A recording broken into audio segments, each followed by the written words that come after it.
Welcome, everybody. Avi Meyers here, and this is a Sunny Hirsch election special. You know, we do a regular show on CAN TV that you can find on YouTube, watched by an amazing amount of people. I think we're getting somewhere in the area of about 200,000 watches right now on YouTube. You can go to ntnm.org to see this or other shows on YouTube. We've got more people that want to come on the air than we actually have time. So we're doing an election special. And we're going to have several candidates here today. And I wanted to introduce our first candidate we're going to have is somebody who's not a stranger to the original show, who is running for Alderman in the 46th Ward, Diane Shapiro. How are you, Diane? I'm wonderful, thank you. And tell us why you're running for Alderman. Well, very simply, I have been a public servant for most of my life, and I enjoy public service. And I live in the 46th Ward, and I really believe that it's time that we had actual change.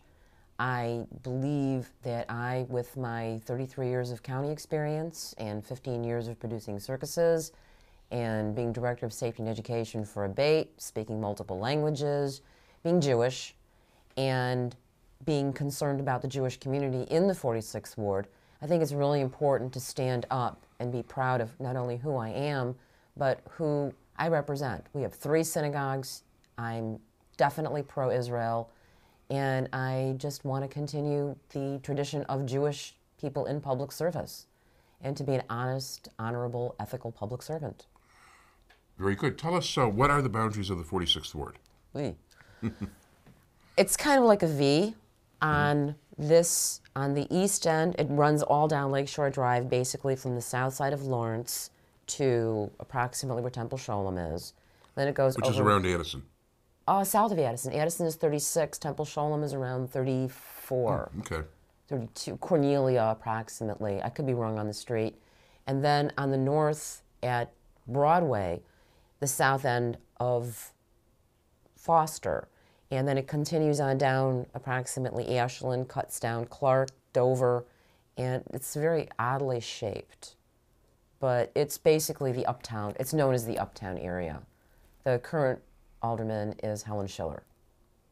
And after 20 years, she has decided enough is enough. Or maybe the public decided enough is enough. 24 years, actually, and Okay. yes, enough was enough. It's been most business unfriendly for a very long time, and Helen has been pretty much hands-off.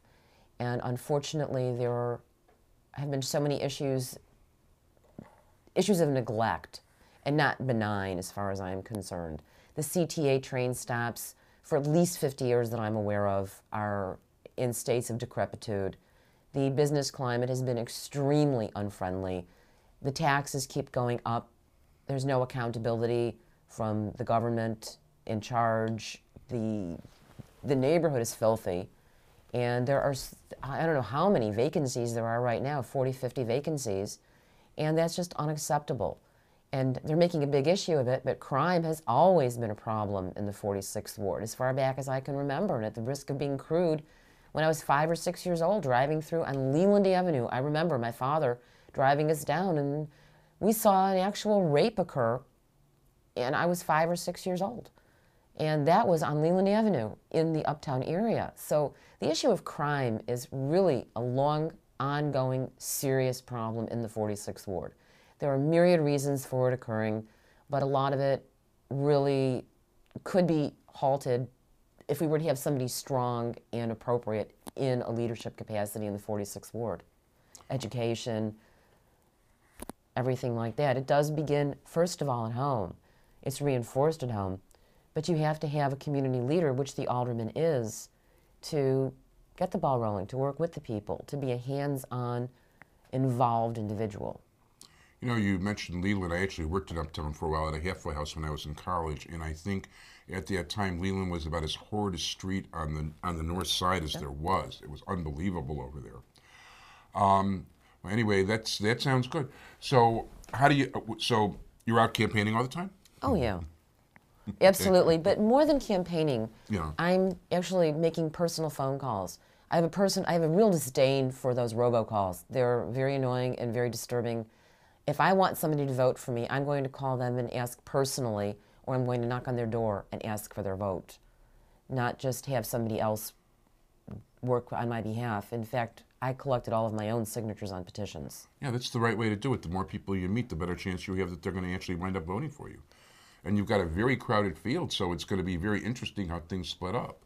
I mean, it's almost definitely going to be a runoff of sorts, so you want to make sure you're one of the people in the runoff. Absolutely. In perfect world, I would get 51%. But with the field of 11 candidates and as much diversity as there is, we've got an African, we've got an African American, we've got a female who's Irish, we've got 3 openly gay candidates, and each is reaching out to their own respective communities. And I'm trying to unify all of them. Yeah, it's so diverse. It really is. It is. Yeah. But I believe that what I feel I'm the superior candidate simply is because I have 15 years of circus production. I speak multiple languages. Now, when you say circus production, are you talking about like Ringling Brothers, Barnum and Bailey? Yeah, shrine circuses. Interesting. I was the ring mistress for a number of years. Really? Public relations and promotion. Oh, you're very well suited for politics. I help with 3-ring circus in City Hall. But no, in all sincerity, it was wonderful. The Shrine is a great organization. Yeah. And I really enjoyed the time that I produced the shows. I did all the public relations and promotion. Cool. So I've got a really large repertoire of experience. Plus, I've always been a uniter. In fact, the last 7 years that I worked as an adult probation officer, I was the only Spanish-speaking officer in all of Cook County investigations. That's sad, but the only one.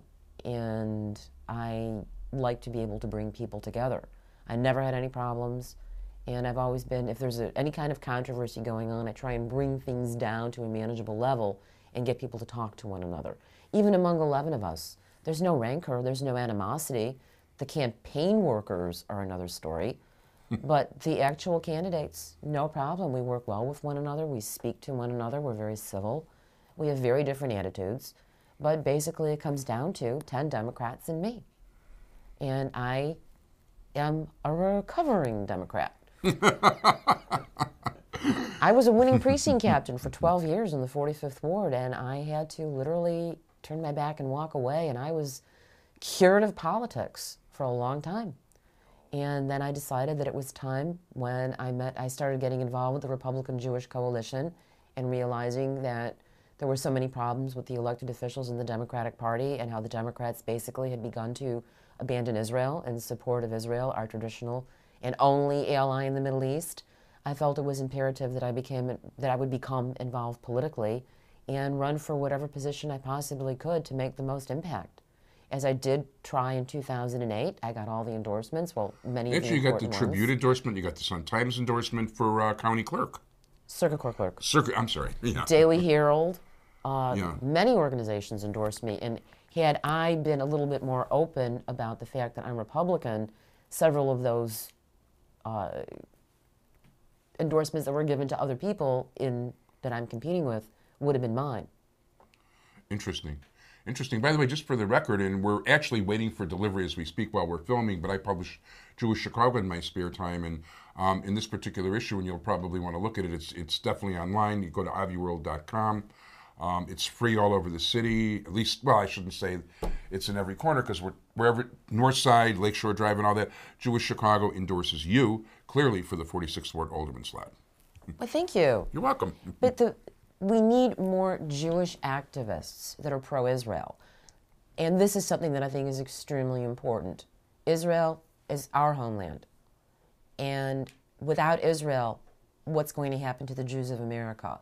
A lot of people don't realize that right now, as we speak, Hamas and Hezbollah and the Muslim Brotherhood, well, they're all basically related to one another, are squeezing Israel from the east and the west. There is an insurrection going on internationally, my friends, and it's starting here. And there is an American Islamic College in the 46th Ward, and I think we need somebody vigilant to keep an eye on that school to guard against radicalization. There are 3 synagogues in the ward, and I'm wondering seriously if people don't realize how terrible a fate would befall us if Israel were to be attacked and annihilated as the 22 countries, the 22 Muslim countries surrounding her envision. No, it's definitely points to make. What is your punch number? 56, 56. Punch 56. And Diane Shapiro for Alderman. Do you have a website? Shapiro, Shapiro, then the number 4, alderman.com. Shapiro number 4 for alderman.com. Diane Shapiro, we want to thank you very much for being here. We want to wish you luck. We don't live in the 46th Ward. We vote for you early and often in the great Chicago tradition. And good luck in the campaign. Thank you. Thank you very much, and thank you for watching. And I look forward to being the next and first Republican alderman of the 46th Ward. Good luck, Diane. Thank you. Okay.